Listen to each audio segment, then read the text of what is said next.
خوش آمدید۔ آج ہم تاریخ اسلام کی ایک نہایت اہم شخصیت پر بات کرنے جا رہے ہیں۔ جی، امام محمد الباقر علیہ السلام۔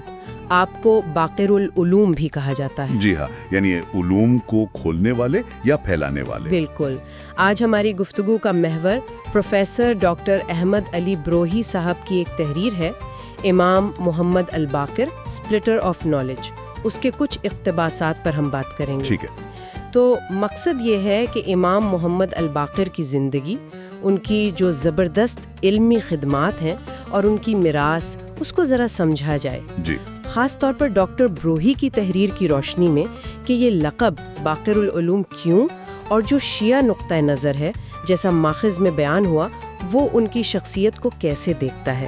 تو چلیں اس پر تفصیل سے بات کرتے ہیں۔ ضرور۔ گفتگو شروع کرنے سے پہلے میرا خیال ہے یہ پس منظر اہم ہے کہ امام محمد الباقر کا اسلامی، علمی اور روحانی تاریخ میں ایک بہت ہی خاص مقام ہے۔ ڈاکٹر بروئی بھی اس بات پر زور دیتے ہیں کہ ان کا جو زمانہ تھا وہ اسلامی تاریخ کا ایک اہم موڑ تھا۔ جی، مطلب بنو امیہ کی خلافت کمزور پڑ رہی تھی۔ اچھا، معاشرے میں ایک فکری، آپ کہہ لیں، انتشار سا تھا۔ بے چینی تھی۔ تو اس ماحول میں ان کا کردار اور بھی اہم ہو جاتا ہے۔ صحیح۔ اور ایک اور بات، ان کا نسب، آپ امام حسن اور امام حسین دونوں کے نواسے تھے۔ جی ہاں، یہ تو بہت غیر معمولی بات ہے۔ بالکل۔ پیغمبر اکرم صلی اللہ علیہ وسلم کے گھرانے کی یہ دونوں شاخیں ان کی شخصیت میں مل گئی تھی، جو خود ایک بڑی فضیلت ہے۔ واقعی یہاں سے بات اور دلچسپ ہوتی ہے۔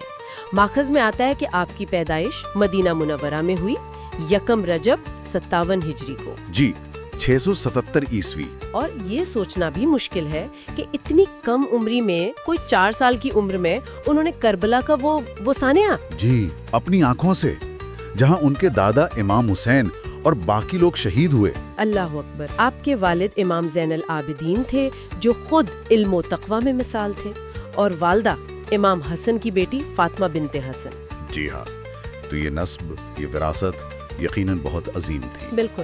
اور ظاہر ہے کربلا کے اس تجربے نے ان کی شخصیت پر، ان کے آگے کے لاہیہ اعمال پر گہرے اثرات ڈالے ہوں گے۔ یقیناً۔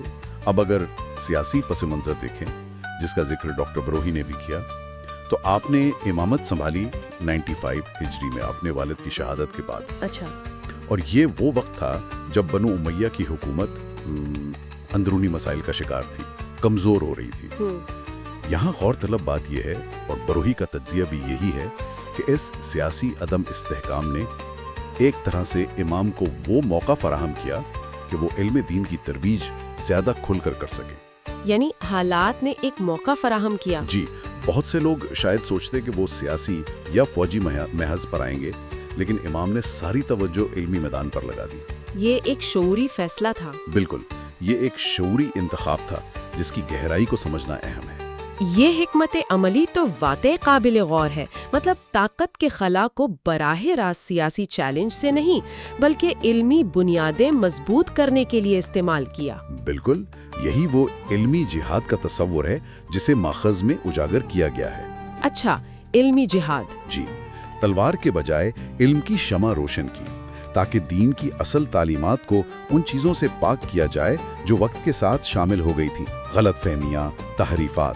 صحیح۔ لیکن اس علمی کام کے باوجود ظاہر ہے وہ حکمرانوں کی نظر میں تو تھے۔ ہاں، یہ تو ہوتا ہے۔ افسوس کی بات ہے کہ 114 ہجری یعنی 732 عیسوی میں اموی خلیفہ ہشام بن عبد الملک کے کہا جاتا ہے کہ حکم پر ابراہیم بن ولید نے انہیں زہر دے کر شہید کر دیا۔ انا للہ و انا الیہ راجعون۔ اور آپ کی تدفین مدینہ کے مشہور قبرستان جنت البقیع میں ہوئی، وہیں جہاں ان کے والد امام زین العابدین اور دادا امام حسن بھی ہیں۔ جی، اب آتے ہیں ان کے سب سے مشہور لقب پر، باقر العلوم، جس کا ہم نے شروع میں بھی ذکر کیا۔ جی ہاں، یعنی علم کو چیر کر کھولنے والے یا وسیع کرنے والے۔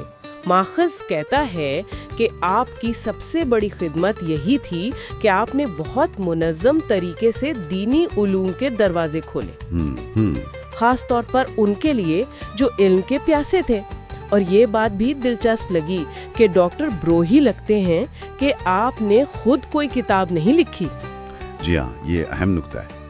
لیکن آپ کی تعلیمات، آپ کے خطبات، آپ کے جوابات وہ سب سینکڑوں روایات کی شکل میں شاگردوں اور بعد کے علماء کے ذریعے ہم تک پہنچے؟ بالکل، وہ محفوظ ہو گئیں، اور ان تعلیمات کے اگر بنیادی شعبے دیکھیں تو تفسیر الباقر کا ذکر ملتا ہے، قرآن کی تفسیر۔ جی، اس کی خاص بات بروہی کے مطابق یہ تھی کہ وہ صرف ظاہری معنی تک نہیں تھی، بلکہ قرآن کے باطنی، روحانی، فلسفیانہ پہلوؤں پر گہری نظر تھی۔ اچھا، گہرائی میں جا کر؟ جی، پھر حدیث کا میدان ہے۔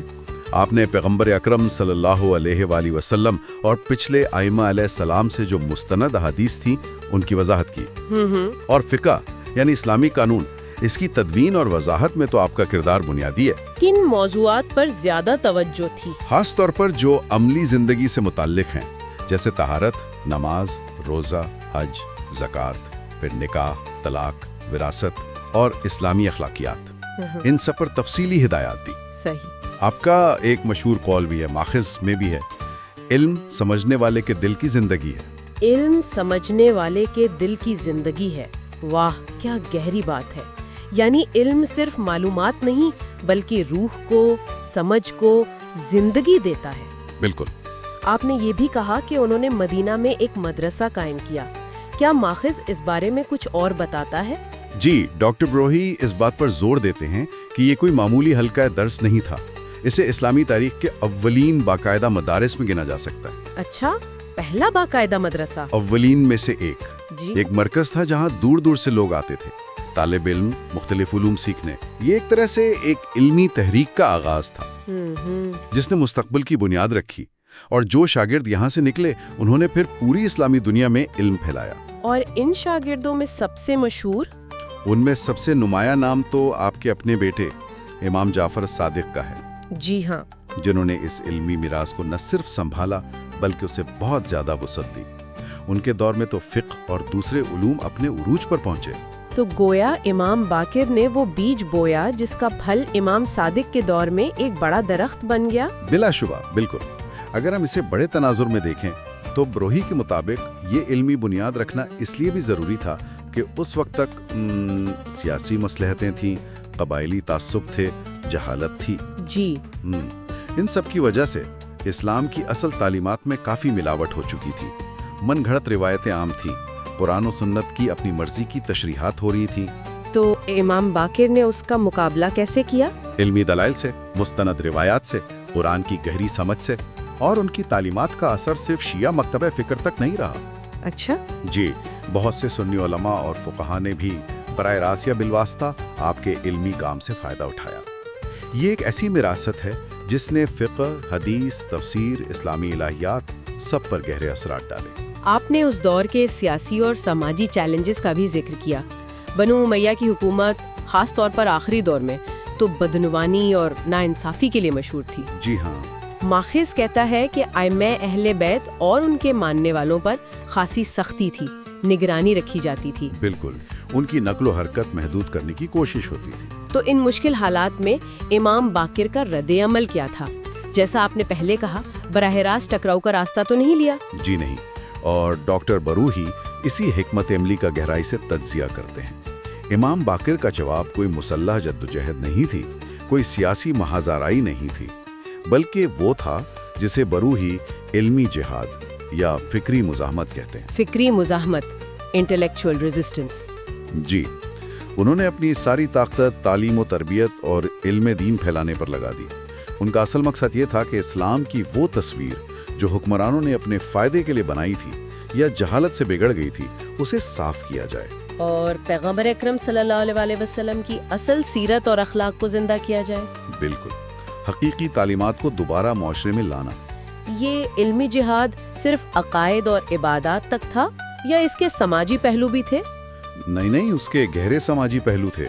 اس دور میں معاشی ناانصافی بھی بہت تھی، دولت کی تقسیم غیر منصفانہ تھی۔